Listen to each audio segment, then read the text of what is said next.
स्वागत है दोस्तों आपका हमारे यूट्यूब चैनल में। मेरा नाम गौतम कुमार है और आज हम क्लास 10th के इंग्लिश पोएट्री के लेसन 3 को पढ़ेंगे, जिसको सरोजिनी नायडू ने लिखा है, जिनका जन्म 1879 ईस्वी में हुआ था और इन्होंने 1930 ईस्वी में साल्ट सत्याग्रह में भी हिस्सा लिया था और इसके बाद ये भारत के कुछ अन्य मूवमेंट आंदोलन में 1942 में हिस्सा लिया था और 2 मार्च 1949 ईस्वी में इनकी मृत्यु हो गई और यह एक द नाइटिंगेल ऑफ इंडिया के नाम से भी जानी जाती थी।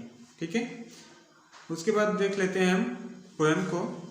ये जो हमारा पोएम है द विलेज ऑफ सॉन्ग, इसका मतलब है द गांव का संगीत, जो 2 महिलाओं के बात पे लिखा गया है। एक माँ है और एक उसकी बेटी है। ठीक है, इसमें जो माँ है वो संसार के सुंदरताओं को देखकर या संसार के खुशियों को अपने बेटी से बताकर अपने बेटी को बांध कर रखना चाहती है या रोक कर रखना चाहती थी, लेकिन जो बेटी है वह आध्यात्मिक सुख और आनंद की ओर जाना चाहती है। इसी के बारे में पूरा बात हुआ है। ठीक है, तो आइए अब हम पोएम को स्टार्ट करते हैं। Honey child, whither are you going? Would you cast your jewels all to the breezy blowing? Would you leave the mother who on golden grains has fed you? Would you grieve the lover who is riding forth to wed you? देखिए, यहाँ पर जो उसकी माँ है वह अपनी बेटी से बहुत ही प्रेम से बोलती है। कहती है, हनी चाइल्ड, मेरी प्यारी बेटी, वेदर आर यू गोइंग? तुम कहाँ जा रही हो? Would you cast your jewels? क्या तुम अपनी ये महंगे आभूषण इधर फेंक कर उतार कर तुम कहाँ जा रही हो? All to the breezes blowing, इस मधुर ब्रिजी मतलब सुबह की सुनहरी हवाएं होती है। इस सुनहरी हवा में तुम किधर जा रही हो अपने आभूषण को उतार के? Would you leave the mother who on golden grains has fed you? Would you leave? Would you leave the mother? क्या तुम अपनी माँ को छोड़ के जाओगी? Who on golden grains has fed you? जिसने तुम्हें पाला पोसा। Golden grain has fed का मतलब पालना पोसना होगा।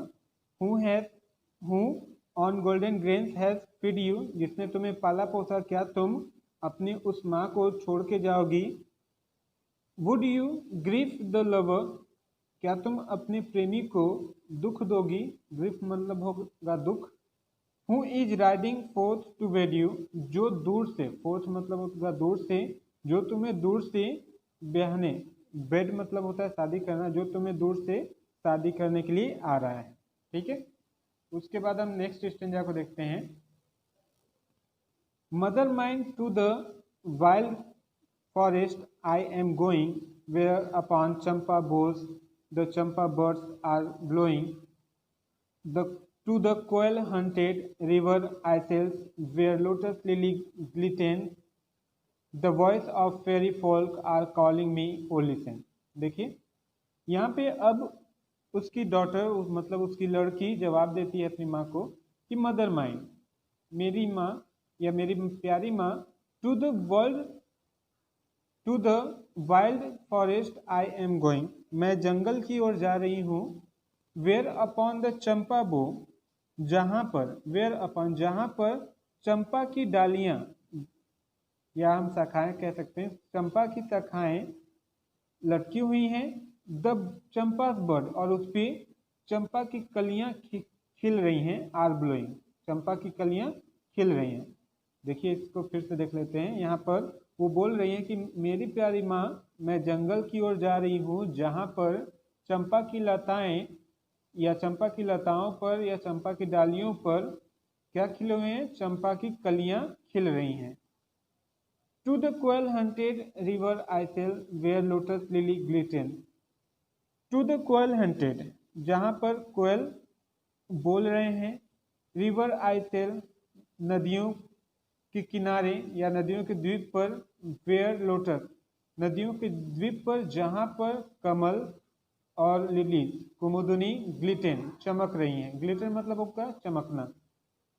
The voice of the fairy folk, the voice of the fairy folk, fairy folk का मतलब होता है परियों का झुंड। The voice of the fairy folk, और परियों के झुंड की आवाज़, या फिर हम इसको ऐसे कहेंगे कि परियों की आवाज़ें आर कॉलिंग मी, मुझे बुला रही हैं। ओ लिसन, सुनो। थर्ड स्टेंजा को अब हम देखते हैं। Honey child, the world is full of pleaser of bridal song and cradle song and sandal scented leisure. Your bridal robes are in the loom, silver and saffron glowing. Your bridal cakes are on the hearth. O whiter, O whither are you going? अब देखिए यहाँ पर उसकी माँ फिर उसे बोल रही है कि हनी चाइल्ड, मेरी प्यारी बेटी, the world is full of pleasure, यह संसार जो है खुशियों से भरा हुआ है। Of bridal song and cradle song, जिसमें शादी के संगीत हैं और विदाई के संगीत हैं। एंड सैंडल एसेंटेड, और सैंडल मतलब होता है चंदन, चंदन का महक है। लेज्योर मतलब कहने का यह संसार जो है ब्रिडल सॉन्ग और क्रिडल सॉन्ग से भरा हुआ है, मतलब खुशियों से भरा हुआ है। और यहाँ पर चंदन जैसे महक भी भरी हुई है। लेजोर मतलब जुड़े होना या जुड़ा होना। Your bridal robes are in the loom, और तुम्हारे जो है योर ब्रिडल रॉब, और दुल्हन का, ब्रिडल रॉब्स मतलब दुल्हन का पोशाक या फिर लहंगा। योर ब्रिडल सॉन्ग, तुम्हारा lehenga, are in the loom कारागार में है। सिल्वर एंड सेफ्रन ग्लोइंग, जो कैसे चमक रहे हैं, सिल्वर रंग के और सेफ्रन रंग के चमक रहे हैं, मतलब केसरिया रंग के और चांदी रंग के तुम्हारा जो लहंगा है वो चमक रहा है। Your bridal cakes are on the hearth मतलब होता है भट्टी। योर ब्रिडल केक, और तुम्हारे लिए पकवान जो है, तुम्हारे शादी में जो पकवान बनने वाले हैं वो सब हर्थ भट्टी पर रख दिए गए हैं। ओ वेदर आर यू गोइंग, और तुम किधर जा रही हो। फिर से हम इस स्टेंजा को देख लेते हैं कि यहाँ पे कह रही है कि हनी चाइल्ड, उसकी माँ बोल रही हैं कि मेरी प्यारी बेटी, जो संसार है खुशियों से भरा हुआ है, क्योंकि यहाँ पर अभी तुम्हारे विदाई के गीत, शादी के संगीत बजेंगे, विदाई के गीत बजेंगे, और इन सभी चीज़ों से लेज्योर जुड़े हुए हैं। ये तुम्हारे जीवन से जुड़े हुए हैं। क्या जुड़े हुए हैं? शादी के गीत और विदाई के गीत जुड़े हुए हैं। और यह पूरा माहौल जो सैंडल असेंडेड मतलब चंदन की खुशबू से महक रहे हैं। ठीक है, इसको देख लीजिए। ये संसार जो है खुशियों से भरा है, क्योंकि तुम्हारी अभी शादी के गीत बजेंगे और विदाई के गीत बजेंगे, और ये पूरा जो माहौल है वो सैंडल असेंडेड चंदन की खुशबू से महकता रहेगा।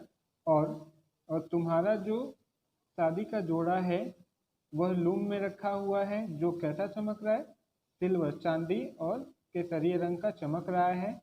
और तुम्हारे शादी में जो पकवान थे वो सभी भट्टी पर चढ़ चुके हैं, और इन सभी चीज़ों को छोड़ के तुम कहाँ जा रही हो।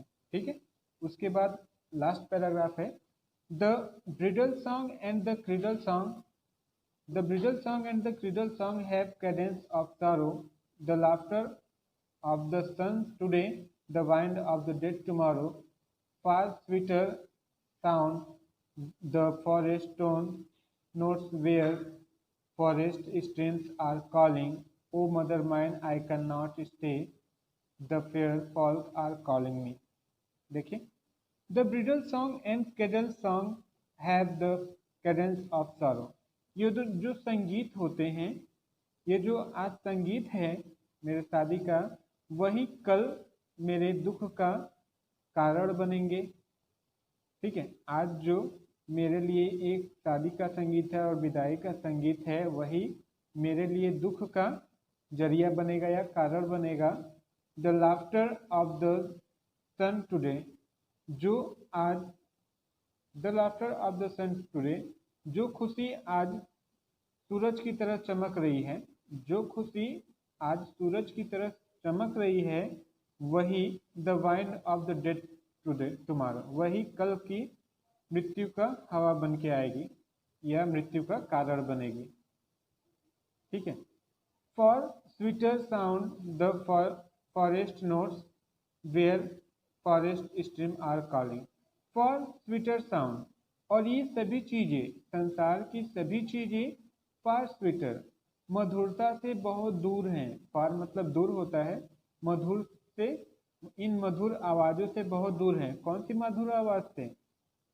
द फॉरेस्ट मतलब जंगल के उन मधुर आवाजों से यह संसार की खुशियां बहुत ही दूर हैं। वेयर फॉरेस्ट स्ट्रीम, जहाँ पर नदी कलकल करते हुए बह रही है, स्ट्रीम से मतलब होता है बहना, जहाँ पर जंगल की नदियाँ या धाराएं कलकल करके बह रही हैं। आर फॉलिंग, और वहाँ पे जो झरने हैं वो गिर रहे हैं। ओ मदर माइन, ओ मेरी प्यारी माँ, आई कैन नॉट स्टे, मैं नहीं रुक सकती। The fair folk are calling, क्योंकि परियां मुझे बुला रही हैं। ठीक है, तो ये हमारा पोएम कंप्लीट हुआ।